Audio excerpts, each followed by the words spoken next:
Assalomu alaykum hurmatli tomoshabinlar. Siz Qobuljon Maqsudov TV sahifasidasiz. Kanalimizga yoqsa obuna bo'lishni, videomiz yoqsa esa like bosishni unutmang.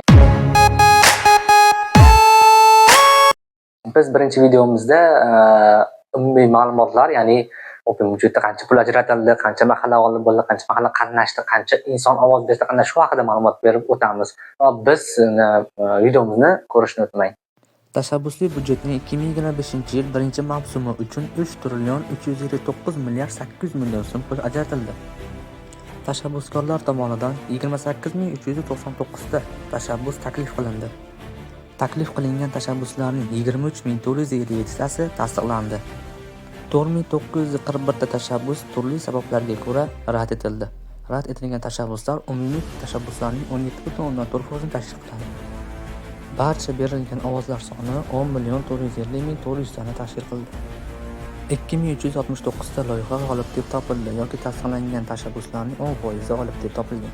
G'olib deb topilgan loyihalarning umumiy qiymati 3 trillion 188 milliard 600 million so'm deb baholandi.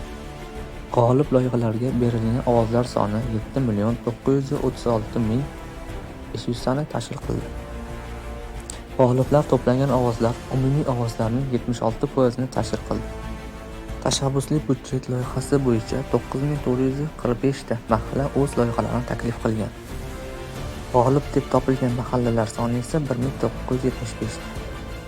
G'olib deb topilgan mahallalar umumiy mahallalarning 21%ni tashkil qilmoqda. O'zbekiston aholisining 28% tashabbusli budjetda ishtirok etdi.